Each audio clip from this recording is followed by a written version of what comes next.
असां हिन ॾींहंनि में पहिरें तिमुथियुस जो 5 अध्याय ॾिसी रहिया आहियूं त हाणे असां 5 अध्याय जे 3 वचन खे ॾिसंदासीं।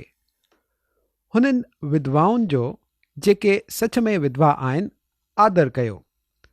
आदर इहो हिकिड़ो ॾाढो रुचिकर अखर आहे ऐं यूनानी भाषा में इहो अखर होनोरेरियम आहे, जंहिंमें असांजो अंग्रेज़ी अखर ऑनर इहो निकितो आहे। हिन अखर में कंहिंसां जुड़ियल रहण जो ख़्यालु आहे। जॾहिं परमेश्वर जो कोई सेवक कंहिं कलीसिया में आर्तवार ॾींहुं प्रचार करणु वेंदो आहे या कुझु ख़ासि आयोजित सभाउनि में प्रचार कंदो आहे त हुनखे हिकिड़ो चेक ॾिनो वेंदो आहे जंहिं ते मानदेय इहो अखर लिखी ॾिनो वेंदो आहे, यानी यूनानी भाषा जो ऑनोरेरियम इहो अखर। ॿियनि लफ़्ज़नि में हिन जी माना इहा आहे त परमेश्वर जे सेवक जेको कुझु बि कयईं हुन ते कलीसिया जे अधिकारियुनि क़ीमत जोड़ी आहे। पहिरियों जी कलीसिया में विधवाउनि जो ख़ासि ख़्यालु रखियो वेंदो हुयो ऐं हिन ॻाल्हि खे बि माइनो ॾिनो वेंदो हुयो। प्रेरितनि जे किताब जे 6 अध्याय में असां ॾिसूं था त विधवाउनि जो ख़्यालु रखण जे बारे में समस्या उथी बीठी हुई। उहे यूनान देश जा यहूदी जेके इज़राइल देश खां ॿाहिरों जा हुया महसूस कंदा हुया त विधवाउनि खे नज़रअंदाज कयो वञी रहियो आहे। प्रेरितनि कलीसिया में हेरनि माण्हुनि खे नियुक्त कयो हुयो जिन्हनि खे विधवाउनि जो ख़्यालु रखण जी ज़िमेदारी ॾिनी वई हुई ताकी उहे पाण प्रचार ते ध्यानु लॻाए सघनि। पौलुस हिते असांखे इहा सिख्या ॾेई रहियो आहे त असांखे विधवाउनि जो कहिड़े नमूने ख़्यालु रखिणो आहे। हुननि विधवाउनि जो जेके सच में विधवा आहिनि आदर कयो। परमेश्वर जे वचन में ॾिनल आदेश बिल्कुलु व्यावहारिक आहिनि। परमेश्वर जो वचन भावुकता सां कोन भरियल आहे, पर हिन में बिल्कुलु व्यावहारिक ज्ञान वापरियो वियो आहे। मसीही विश्वासी पंहिंजे स्नेही दिल लाइ ॼाणिया वेंदा आहिनि ऐं अॼु घणा ई माण्हू असांजे तरफ़ हथ फैलाए नज़र ईंदा आहिनि। असांखे ॾाढो सावधान रहण जी ज़रूरत आहे।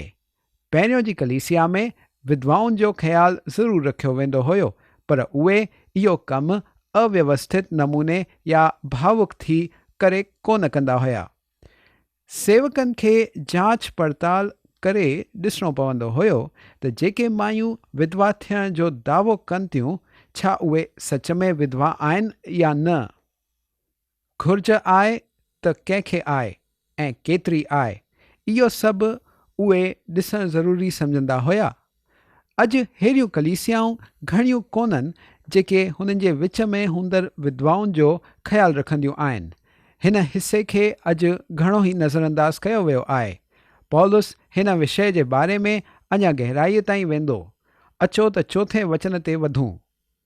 पहिरें तिमुथियुस जो 5 अध्याय ऐं 4 वचन ॿुधाए थो, अगरि कंहिं विधवा जा ॿार या नाता पोता हुजनि त उहे पहिरियों पंहिंजी ई घराने सां गॾु भक्तीअ जो बर्ताव करनि ऐं पंहिंजे माउ पीउ आदिअ खे हुननि जो हक़ ॾियणु सिखनि, छो त इहो परमेश्वर खे भाईंदो आहे।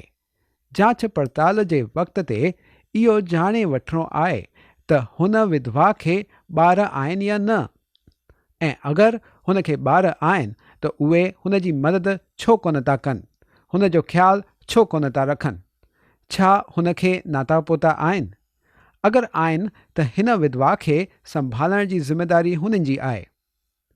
इहो परमेश्वर जो तरीक़ो हुयो ऐं मुंहिंजे ख़्याल में अॼु बि हुन जो इहो ई तरीक़ो आहे। 5 वचन पढ़ंदासीं। जेकी सच में विधवा आहे ऐं हुन जो कोई कोन्हे, उहा परमेश्वर ते आशा रखे थी ऐं राति ॾींहुं बिनती ऐं प्रार्थनाउनि में लेलीन रहंदी आहे। हाणे इहा विधवा सच में विधवा आहे, हिकिड़ी खरी विधवा। हुन जो कोई कोन्हे ऐं उहा घुरजालू आहे। उहा भक्ति वारी माई आहे ऐं उहा प्रार्थना में रहंदी आहे। उहा छरो कलीसिया ऐं कलीसिया जे पालकनि लाइ ई न, पर उहा पाण लाइ ऐं पंहिंजी ज़रूरतनि लाइ बि प्रार्थना कंदी आहे। हुनखे हीअं करण जो हक़ आहे ऐं मां त इहो चवणु चाहींदुसि त अहिड़ियूं प्रार्थनाऊं जो जवाबु ॾियण लाइ परमेश्वर असांजो इस्तेमालु कंदो आहे। परमेश्वर इहो साफ़ ॿुधाए थो त अगरि अहिड़ी विधवा असांजे नज़र में पए थी त असांखे हुन जी मदद करणी आहे। परमेश्वर जे तरीक़े सां कमु करणु केतिरो ख़ूबसूरत आहे। असां अॻिते वधी पहिरें तिमुथियुस जो 5 अध्याय ऐं 6 वचन पढ़ंदासीं। पर जेका भोग विलास में पइजी वई उहा जीते जी मरी वई आहे। पर अगरि तव्हां हिकु विधवा जे घर वञो ऐं हुनखे मदिरा जूं पार्टियूं रखंदे पायो था त मां इहो चवंदुसि त इहा उहा विधवा आहे जंहिंजी तव्हांखे मदद करण जी घुर्ज कोन्हे। हिन ॻाल्हि सां कुझु फ़र्क़ु कोन पवंदो त कलीसिया में हुन जो पुटु या भेण या भाउ केतिरा अहम आहिनि या अधिकार जे पद ते आहिनि। अहिड़ी विधवा जी असांखे मदद कोन करणी आहे। हाणे असां पहिरें तिमुथियुस जो 5 अध्याय ऐं 7 वचन पढ़ंदासीं। हिननि ॻाल्हियुनि जी भी आज्ञा ॾींदो कर ताकी उहे निर्दोष रहनि। पौलुस तिमुथियुस खे चवे थो त उहो कलीसिया में हिननि ॻाल्हियुनि खे साफ़ ॿुधाए छॾे ताकी सभी माण्हुनि हिन मामलनि में आदरणीय नमूने हलनि। हाणे अॻिते वधंदे असां 8 वचन ते ध्यानु ॾींदासीं। पहिरें तिमुथियुस जो 5 अध्याय ऐं 8 वचन। पर अगरि कोई पंहिंजनि जे तरफ़ अञा नीज करे पंहिंजे घराने जी चिंता न करे त उहो विश्वास खां मुकरी वियो आहे ऐं अविश्वासीअ खां बि बुरो बणिजी वियो आहे। मुंहिंजा दोस्त, मूंखे इहो कोन ख़बर आहे त मां हिन ॻाल्हि खे अञा पको करे कीअं ॿुधायां, छो त उहा हिन वचन में ई हेतिरे पके नमूने चई वई आहे। हुन विधवा जी संभाल जी ज़िमेदारी पहिरियों हुन जे खून जे रिश्ते वारनि जी आहे। ॻाल्हि इहा कोन्हे त हुन घर में हूंदड़ मर्द जी व्यापारनि जे विच छा गवाही आहे या हुन घर जे माईअ जी सेवकाई समाज में छा गवाही आहे। अगरि उहे पंहिंजनि जी संभाल कोन था करे सघनि त परमेश्वर लाइ हुननि जी कोई भी गवाही कोन्हे। उहे त अविश्वासियुनि खां बि वधीक गया गुज़रा आहिनि। शास्त्र हिते इहो बिल्कुलु साफ़ थो ॿुधाए। तव्हां शास्त्र मां ॿियनि ॻाल्हियुनि खे पढ़ण में शायदि चुको, पर इहो त तव्हां खां पढ़ण में चुकंदो ई न। हाणे असां पहिरें तिमुथियुस जो 5 अध्याय ऐं 9 वचन पढ़ंदासीं। हुन ही विधवा जो नालो लिखियो वञे जेका 60 सालनि खां घटि ई कोन हुजे ऐं हिकु ई मुड़ुस जी ज़ाल रही हुजे। जंहिं विधवाउनि खे मदद करणी आहे हुननि जा नाला लिखिया वेंदा हुया, पर उमिरि जी इहा हद छो लेखी वई हुई? छो त अगरि उहा 60 सालनि खां घटि उमिरि जी हुजे त उहा तॾहिं बि कमु करे सघे पई ऐं कमाए सघे पई ऐं पंहिंजो ख़्यालु रखी सघे पई। हाणे अॻिते वधंदे असां 5 अध्याय जो 9 वचन पढ़ंदासीं।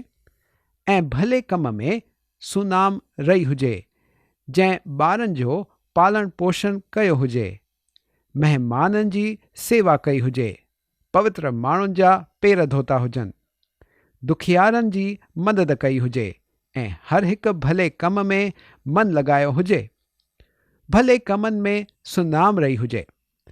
पौलुस चवे थो त इहो ॾिसण बि सुठो आहे त उहा विधवा पिछले वक़्त में कहिड़े नमूने जी माई रही आहे। हुन जी ज़िंदगीअ खे जाचे ॾिसो। जेको कोई बि हलंदो अचे सभिनी जी मदद न कंदा वञो, पर अगरि उहा विधवा हिते वचन में ॿुधायल नमूने आहे ऐं अगरि उहा घुर्जालू आहे त तव्हांखे हुन जी मदद करणी आहे। मुंहिंजी आशा आहे त कलीसियाऊं भावुकता सां भरियल बिनतियूं में न फसनि ऐं भावुक न थियनि, पर शास्त्र में ॿुधायल हिन बुनियादी ऐं सादे नियम ते मोटनि। असां हुननि भावुकता सां भरियल बिनतियुनि जो जवाबु ॾींदा रहंदा आहियूं जेके असल में मदद जे लाइक़ु कोन्हनि। इहे बिनतियूं छड़ो असांजे नरम दिलनि खे भाईंदियूं आहिनि, पर हीअं करे असां हुननि माण्हुनि खे नज़रअंदाज़ करे छॾंदा आहियूं जेके असांजे विच आहिनि ऐं खरे तौर ते घुर्जालू आहिनि। असां पंहिंजी कलीसिया में हूंदड़ हुन प्रशंसा योग्य विधवा खे त ॾिसंदा ई कोन आहियूं जेका अकेली आहे ऐं शायदि ई कोई हुन खे मिलणु वेंदो हुजे। हुन जा ॿार या त मरी विया आहिनि या परे रहंदा आहिनि ऐं हुन खे शायदि कुझु शारीरिक या भौतिक घुर्ज थी सघे। घणा ई दफ़ा कलीसिया अहिड़ी ज़रूरतुनि खे नज़रअंदाज़ कंदी आहे, पर अगरि कलीसिया पंहिंजूं विधवाउनि जी संभाल सुठे नमूने करणु लॻी त दुनिया जे साम्हूं हुन जी गवाही ध्यानु आकर्षित करणु सवाइ कोन रहंदी। मुंहिंजे ख़्याल सां अहिड़ियूं विधवाउनि खे कलीसिया में सेवकाई करण लाइ कलीसिया द्वारा नियुक्त कयो वञणु घुर्जे ताकी उहे कलीसिया जी कुझु सेवा बि करे सघनि। मिसाल जे तौर ते हिकिड़े प्रचारक पंहिंजी कलीसिया मां हिकिड़ी विधवा खे हिकिड़ी ॿी माईअ खे मिलण लाइ मोकिलियईं। हुन माईअ 2 ॾींहं पहिरियों ई पंहिंजो मुड़ुसु गवायो हुयईं। हुन माईअ खे घर वारा या दोस्त कोन हुया ऐं उहा अकेली हुई। इन्हीअ करे पालक पंहिंजी कलीसिया में हूंदड़ विधवा खे हुन वटि मोकिलियईं, छो त सभिनीनि खां वधीक उहा ई हुन माईअ जो दुख सम्झी सघंदी, छो त हुन पाण बि कुझु साल पहिरियों पंहिंजो मुड़ुसु गवायो हुई। उहा पाण बि अहिड़े हालतुनि खां गुज़री हुई। अॻिते हली उहे 2 मायूं क़रीबी साहेड़ियूं बणिजी वियूं ऐं उहे गॾु परमेश्वर सां रिश्ते में वधंदियूं वियूं। हिकिड़ी विधवा कलीसिया में सेवा करे सघंदी आहे ऐं हुन खे हीअं करण बि घुर्जे। हाणे अॻिते वधंदे असां पहिरें तिमुथियुस जो 5 अध्याय ऐं 11 ऐं 12 वचन पढ़ंदासीं। पर जवान विधवाउनि जा नाला न लिखजांइ, छो त जॾहिं उहे मसीह जो विरोध करे सुख विलास में पइजी वेंदियूं आहिनि त उहे वियांउ करणु चाहींदियूं आहिनि ऐं दोषी बीहंदियूं आहिनि, छो त हुननि पंहिंजे पहिरें विश्वास खे छॾे ॾिनो आहे। जवान विधवा अॻिते हली शायदि वरी सां शादी बि करणु चाहे ऐं इहो ठीकु आहे, पर ध्यानु ॾियो छो त वरी सां शादी करण में हुन जी कुझु ग़लति वजह बि हुजी सघंदी आहे ऐं इहो बि ख़तरो आहे त उहा पंहिंजे विश्वास जे बारे में शायदि सभु कुझु भुलिजी बि वञे। कलीसिया खे सावधान बि रहणो आहे ऐं पंहिंजे विच हूंदड़ जवान विधवाउनि खे परखणो बि आहे। हाणे असां 5 अध्याय जो 13 वचन पढ़ंदासीं। हिन सां गॾु उहे घर घर फिरी करे आलसी बणजणु सिखंदियूं आहिनि ऐं छड़ो आलसी न पर बक कंदी रहंदियूं आहिनि ऐं ॿियनि जे कमनि में हथ बि विझंदियूं आहिनि ऐं अनुचित ॻाल्हियूं ॻाल्हाईंदियूं आहिनि। ॿियनि लफ़्ज़नि में उहे हिकु जाइ खां वठी ॿिए जाइ ते कचिरो खणी घुमंदियूं आहिनि ऐं उहो कचिरो आहे गपशप। उहे घर घर फिरी उहे ॻाल्हियूं कंदियूं आहिनि जेके हुननि खे कोन करणु खपनि। इहे हुननि विधवा लाइ ख़तरे जी ॻाल्हि आहे। हुन विधवा लाइ जेका हाणे ज़ाल थियण जी ऐं घर सवार जे ज़िमेदारीअ खां मुक्त थी वई आहे ऐं शायदि हुन खे ॿार बि कोन हूंदा ऐं हुन जो आलस में पवण जो बि ख़तरो आहे। असां पहिरें तिमुथियुस जो 5 अध्याय ऐं 14 वचन पढ़ंदासीं। इन्हीअ करे मां इहो चाहियां थो त जवान विधवाऊं वियांउ करनि ऐं ॿार ॼणनि ऐं घर बार संभालनि ऐं कंहिं विरोधीअ खे बदनाम करण जो मौक़ो न ॾियनि। माई घर संवारण ऐं संभालण वारी हूंदी आहे। हिन सॼे हिसे में पौलुस कलीसिया में हूंदड़ भाइयुनि ऐं मायुनि जी हालत जे बारे में आदेश ॾेई रहियो आहे। उहो हिन ॻाल्हि ते ज़ोर ॾेई रहियो आहे त इहा रिश्ता बिल्कुलु मथों जे स्तर ते हुजणु खपनि ताकी उहे दुनिया जे साम्हूं हिकिड़ी मिसाल ऐं गवाही जे तौर ते अची बीहनि ऐं त कंहिं बि विरोधीअ खे बदनाम करण जो मौक़ो ई न ॾियनि। हाणे असां पहिरें तिमुथियुस जो 5 अध्याय 15 ऐं 16 वचन पढ़ंदासीं। छो त घणा ई बहकजी करे शैतान जे पुठियों थी चुकिया आहिनि। अगरि कंहिं विश्वासीअ जे हिते विधवाऊं आहिनि त उहे ई हुननि जी सहायता करनि त कलीसिया ते भार न थिए, ताकी उहा हुननि जी सहायता करे सकनि जेकियूं सच में विधवाऊं आहिनि। हर परिवार खे पंहिंजे विच में हूंदड़ विधवाउनि जी मदद करणु खपे, ताकी कलीसिया वरी हुननि विधवाउनि ते ध्यानु ॾेई सघनि जेकियूं अकेलियूं आहिनि ऐं घुरजालू आहिनि। हाणे असां पहिरें तिमुथियुस जो 5 अध्याय ऐं 17 वचन पढ़ंदासीं। जेके प्राचीन सुठो प्रबंध कंदा आहिनि, विशेष करे उहे जेके वचन ॿुधाइण ऐं सेखारण में परिश्रम कंदा आहिनि, 2 गुण आदर जे योग्य सम्झा वञनि। पहिरियों जी कलीसिया वारा पंहिंजे शिक्षकनि खे पगार ॾींदा हुया, ऐं मुंहिंजे ख़्याल सां जेके वचन जा ॾाढा सुठा शिक्षक हुया हुननि खे थोरो अञा वधीक पगार ॾींदा हुया। अॻिते वधंदे असां 5 अध्याय जो 18 वचन पढ़ंदासीं। छो त पवित्र शास्त्र चवंदो आहे, दावण वारे बैल जो मुंहुं कोन ॿधजांइ, छो त मज़दूर पंहिंजी मज़दूरीअ जो हक़दार आहे। पौलुस हिते व्यवस्था विवरण जी किताब जे 5वें अध्याय जे 4 वचन मां ऐं लूका जे किताब जे 10 अध्याय जे 7 वचन मां कथन करे रहियो आहे। मां हेरनि प्रचारकनि खे घटि ई मिलियो आहियां जेके पैसे ते प्रेम कंदा आहिनि, पर घणा ई माण्हू सेवकाई में पैसे जे उद्देश्य सां न, पर ॿिए ई अलॻि उद्देश्य सां हूंदा आहिनि। अगरि तव्हां कंहिं प्रचारक खे उदारता सां दान ॾेई रहिया आहियो त तव्हां हुन खे धकु कोन हणी रहिया आहियो। अगरि तव्हां जी कलीसिया में कोई बाइबल जो शिक्षक अचे थो ऐं तव्हां हुन जी सेवकाई सां आसीसित था थियो, त हुन जे तरफ़ तव्हां ज़रूरु उदारता सां ऐं दयालु भाव सां पेश अचो। त हाणे असां पहिरें तिमुथियुस जो 5 अध्याय ऐं 19 वचन पढ़ूं। कोई दोष कंहिं प्राचीन ते लॻायो वञे त बिना 2 या 3 गवाहनि सिवाइ हुन खे न ॿुध।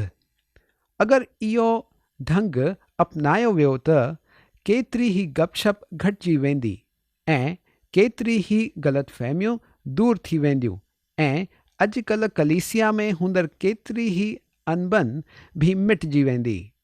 पौलुस चवे थो त न ई कलीसिया जे पालक खे ऐं न ई कंहिं कलीसिया जे सदस्य खे ॿियनि जे बारे में थींदड़ खुसफुस खे कन ॾियणो आहे। पोइ चाहे उहा खुसफुस पालक जे बारे में हुजे या कलीसिया जे कंहिं अधिकारीअ जे बारे में, हुननि खे हर गपशप जे तरफ़ पंहिंजा कन बंदि रखणा आहिनि।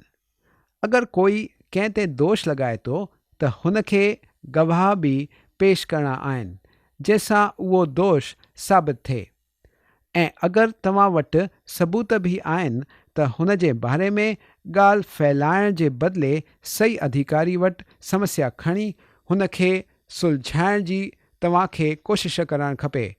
कोई बि दोष हिक खां वधीक सबूत सां गॾु पेश कयो वञणु खपे। हलो त 20 वचन ते असां नज़र विझूं। पाप करण वारनि खे सभिनीनि जे साम्हूं सम्झाए छॾ, ताकी ॿिया माण्हू भी ॾिजनि।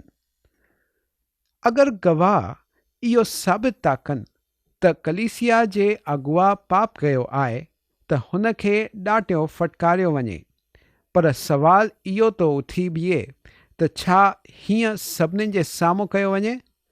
मुंहिंजो इहो विश्वास आहे त अगरि कलीसिया जो कोई सदस्य पाप करे थो ऐं अगरि हुन जो संबंध कलीसिया जे ॿियनि सभी सदस्यनि सां कोन्हे, त उहो पाप सभिनीनि जे साम्हूं कॾहिं बि न आञो वञे, ऐं न ई उहो सभिनीनि जे साम्हूं क़बूल कयो वञे।